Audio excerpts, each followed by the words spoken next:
Hi, math class. Just give me a second. I'm about to look for the video for today.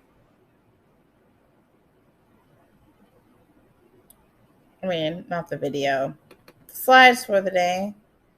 Look at my summer school folder. And 620. So you guys are going to get out your books in the crates. So make sure you get your spiral notebooks out. And we're going to go to the over the river and through the woods slide. So go ahead and get there. I'm going to go through this the best I can. So please be patient with me. It's a little late, so we're going to do it though. All right, so does the table explain a function? Explain your reasoning, yes or no. So explain if it's a function or if it's not. Just to make sure you remember repeating x's, okay? We never go back to our x. So pause the video and you would see it is yes because the x values do not repeat. So yes, this is a function. Okay, so here's an example of the anatomy of a function. We have relationships. Functions, there's two different types of functions. There's linear functions for proportional relationships and non-linear functions, which is what you're going to learn about more in Algebra 1, which is absolute values. You'll learn those functions. Quadratics, you'll learn about those. And cubics. So those are the functions that you will be introduced to in the future. Sorry, it's really hard to speak with my retainers in. I'm doing the best I can. Okay, so Little Red Riding Hood is traveling to her grandmother's house to bring her cookies and tea. However, Little Red Riding Hood often gets distracted on her way to her grandmother's house. So, select one of the graphs that could be her journey and describe Red's journey to her grandmother's house. So, you're going to select one of these graphs that look the best. So, pause the video, take some time to really think about which one works going to her grandmother's house. There's only one video. Okay. Now, hopefully, you pause the video, took some time to look through it, and you would see graph A is going to be the only one that works. It's because if you look at the y-axis, this is the distance from home. Okay, she's traveling away from home, and then she's traveling back to her house, and then she's traveling away back to her grandmother's house. So as you see, the time isn't elapsing either. The time isn't repeating. There's no x's repeating here. So this is a function that shows that she's getting distracted throughout the time. Okay, she's not making one consistent distance. This one here is a straight shot. I mean, she got there and she went back home. Okay, this one she stayed there and said, "Look, I'm never coming back." But she didn't get distracted. You see, she not get distracted. She constantly went at a steady rate. This one is not a horizontal line. So there's no way, unless she teleported, that she could have made this drastic leap. So this is impossible because the x's are repeating. So it's not possible because it's not a function. Same with Eve. The x's are repeating and she cannot go back in time. Remember, this is time. And she cannot go back in time. So that's why D and E are wrong because they're physically impossible because there's no way you can teleport. There's no way you can go back in time. Okay? And F, I mean, she really didn't get distracted here. As we talked about that horizontal line, she's taking a break. She's just resting. So she's not continuously going. She's just taking a break here. And then she went and continued on her way to her grandmother's house. So she did not get distracted in there. Okay, so now let's look at question 2. Which of the graphs could not be a graph of Red's journey to her grandmother's house and explain your reasoning? So that's what I'm talking about and what I talked about. about graph B because it was a direct trip. Sorry. Okay. Graph C was a direct trip. She never turned home. Okay. Graph D, she shows, I cannot spell, I put shoots. Shows she teleported through time, which is impossible. Okay. And then graph E, because you cannot reverse time. And graph F is still direct. She just took a break. So I'll fix the spelling of these when I post it in Google Classroom. So just know that graph D is not shoes, it shows. Okay. And graph B is direct. Okay. I am a math teacher. I'm not an English teacher. But still, I should have done better. Apologize. Okay. 3. Which graph represent a function? So which graphs represent a function? So we know graph A represents a function. Graph B represents a function. Graph C represents a function. And graph F represents a function. The only ones that don't represent a function is graph D and graph E. Okay, so now we're on the next question. You and your friends are rock climbing a vertical cliff that is 108 feet tall along a beach. You have been climbing for a while and are currently 36 feet above the beach when you stop on a ledge to have a snack. You then begin climbing again. You can climb about 12 feet in height each hour. Okay, so consider your height when you begin climbing after your break. Define the variables for the changing quantities and explain which is independent quantity and which is dependent quantity. So let's read this again and figure out what is our changing quantities, what's our independent quantity, and what's our dependent quantity. So your friends are rock climbing a vertical cliff that's 108 feet tall. Okay, that's standard. You've been climbing for a while and are currently 36 feet above the beach when you stop at the ledge to have a snack. So you're already 36 feet tall, so we're going to consider that our starting point. So that's going to be our y-intercept. And then you begin climbing. You climb 12 feet in height per hour. So you're climbing 12 feet, and that depends on the time. So in 1 hour, you climb 12 feet. 2 hours, 24 feet. 3 hours, 36 feet. So you know your independent quantity is always going to be time, which would be hours, and your dependent quantity will be how many feet you climbed per hour. So what did I say? So we have feet, we have hour, and our independent quantity is hours because you cannot control time, and our dependent quantity is the feet climb because that depends on the time. Okay. B. Sketch a graph for your journey up the cliff after the break.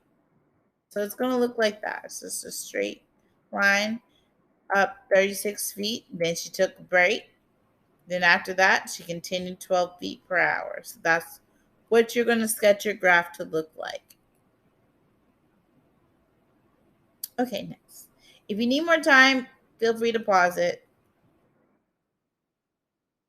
Okay, so which quantities are changing and which quantities remain the same? What remains the same is the elapsed time and height are the quantities that are changing.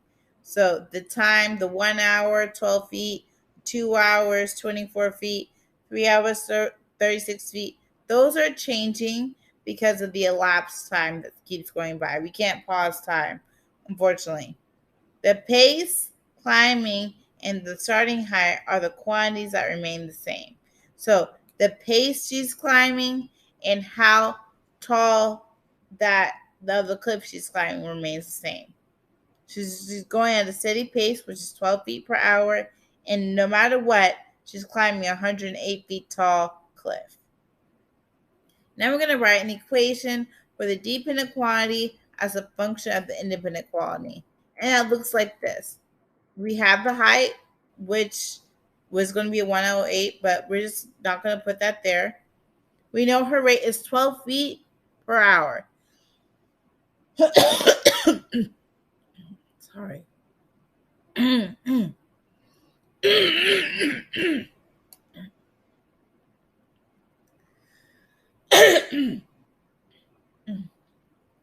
apologize, guys. So I'll start again.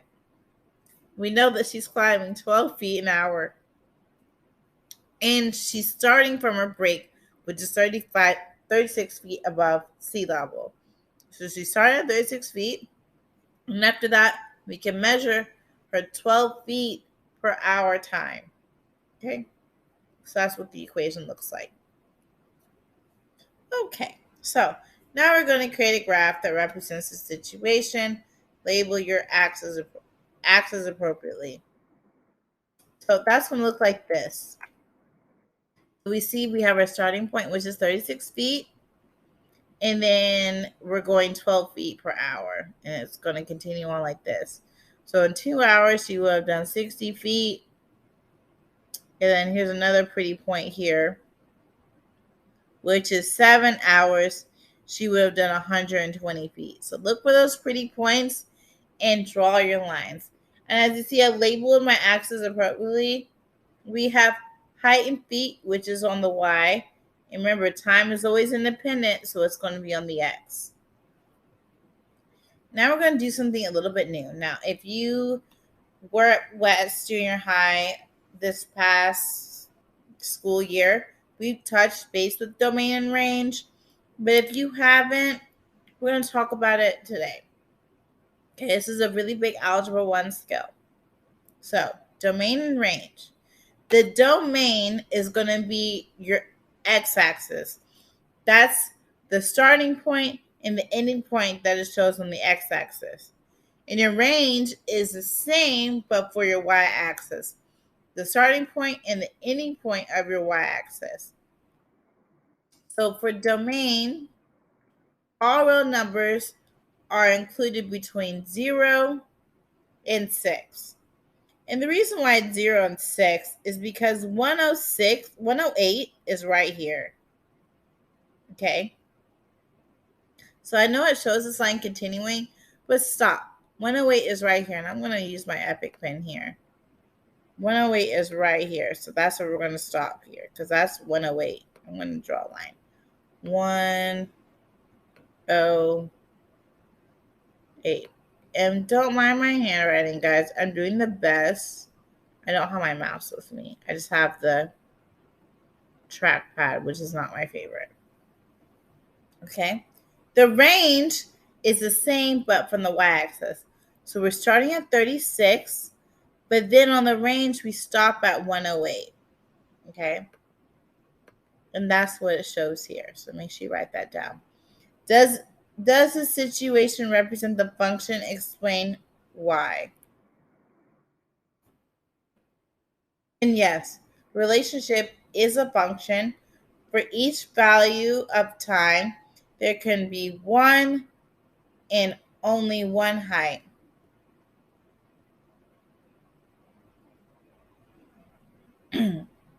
If you need more time, pause the video. But I'm going to continue because it's late. And I need to go to bed. If you can see my screen, it's way past my bedtime. Okay, so when you graph the input and output values of some functions, the graphs form a straight line. So a function graph is a straight line, is a linear function. Okay, let me reread that. I'm sorry. So when you graph the input and output values of some functions, the graph forms a straight line. A function whose graph is a straight line is a linear function. So consider what you know about linear relationships. Is every line a linear function? Explain your reasoning. No, every line is not a linear function. Think about a vertical line that's straight up and down. It's not a function because x's are constantly repeating itself. So a line that's straight up and down, those lines have repeating x values. Is every linear function also proportional relationship? And is every proportional relationship also a linear function? No. Every linear function is not a proportional relationship. All lines do not include the point 0, 0. So if it's proportional, remember those lines have to go through the origin. And if it's non-proportional, they're going to have a y-intercept, which is a starting point. So when we're talking about the cliff that was 36 feet and then she climbed 180 feet, that was non-proportional because we started a line at 36 right after she took her break. Okay. So if you want to write the rest of the stuff in green down, go ahead. If you need more time, pause the video. I'm going to continue. Okay, so describe how independent and dependent values change in linear functions. Remember, time doesn't stop. So independent values usually are function independently with regardless of anything. So that's why time is usually independent.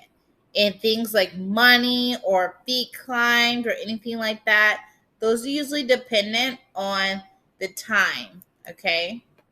The work ethic. So there's a constant ratio between dependent and independent values. A linear function that ratio is also called the slope. Okay. So when we're finding those things, like when we were doing that 12 feet per hour, that was a constant rate. Okay. So that was a slope.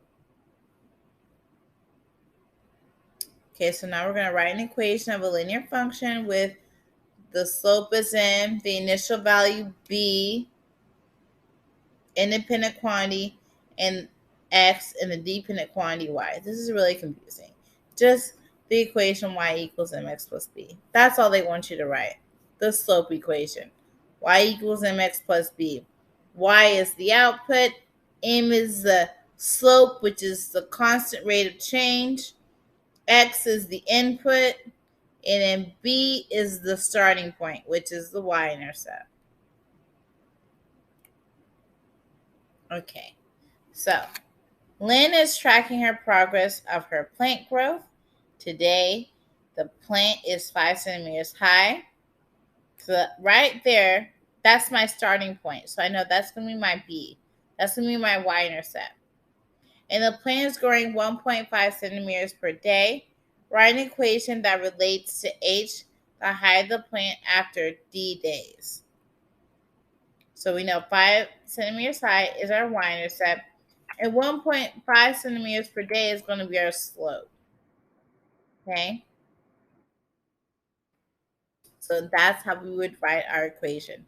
H, which is our output, the overall height, 1.5, which is our slope, our constant rate of change per day. D represents the time, how many days have passed. And then 5 is our starting point. We know our plant started at 5 centimeters high. Okay. Write an equation to model the linear function. Calculator time. So I'm going to grab my calculator. I'm going to clear it out. And I'm going to show you guys how to put slope in a calculator. Now you can use this the Calculate 84 app on your phone if you have an iPhone. I don't know if they have it for Android, but I do know that you do have this calculator hardwired on your Chromebook. So the first things first is I'm going to clear it out. I'm going to do second plus 712. And I haven't used calculators that much, but they come in handy. So the first thing I'm going to do is I'm going to work with just the first 4 sets of numbers. Okay? You don't have to work with all of them, but I am going to work with this set. I'm begging my battery not to die on me. All right? And then I'm going to put this in the calculator. So first thing I'm going to press stat, enter, and I'm going to put my x values, which is my weeks. So I'm going to do 1, 2. You can do them all, but I just like to do the first 2 because you get the same thing anyway. And then I'm going to go over to my list 2, which is where I'm going to put my output, which is my y values. I'm going to put 8 to 5, enter, and then 750, enter. Then I'm going to press stat. I'm going to go over to calc. I'm going to go down to 4, which is line reg ax plus b. That's our slope formula that we want to use. So that's where we're going to use that. I'm going to press enter, enter, enter, enter, enter, enter. And then there we have it. We can actually write our equation for this. Our equation, our slope is going to be negative 75, which is y equals negative 75, which is our slope. And then we're going to do x plus 900, which is our y-intercept, which is our starting point.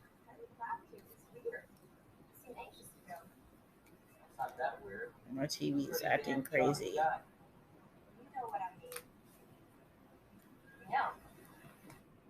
Okay. Plus 900.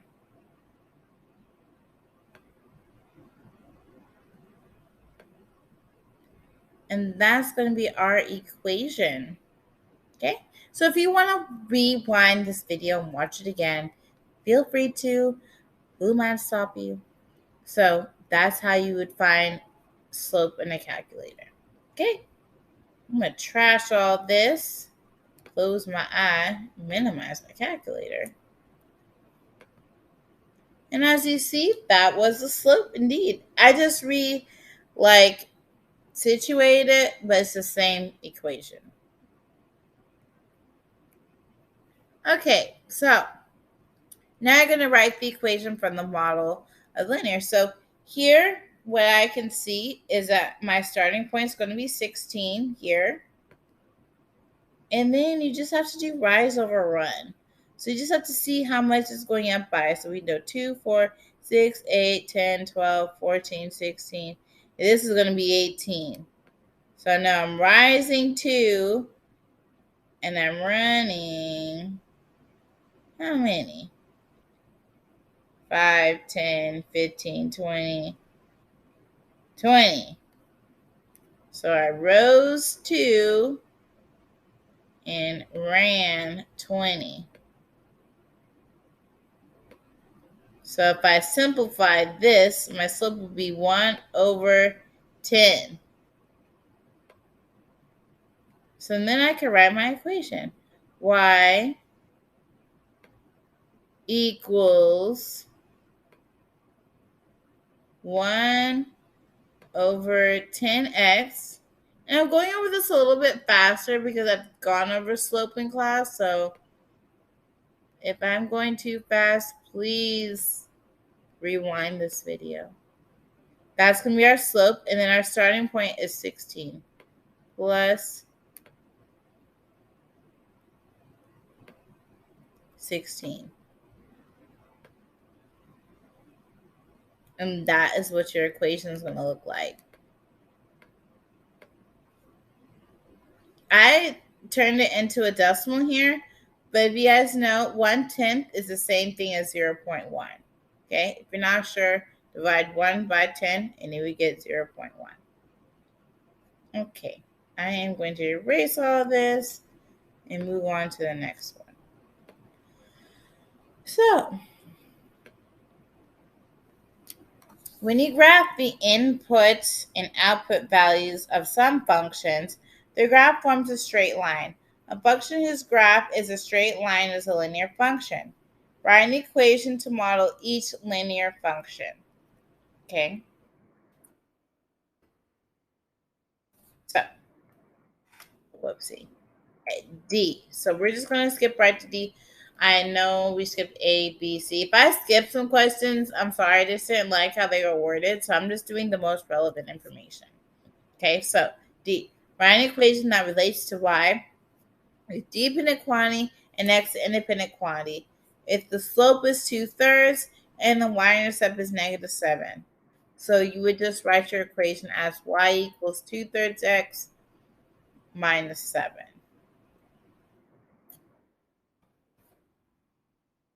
And that's all for the lesson today, guys.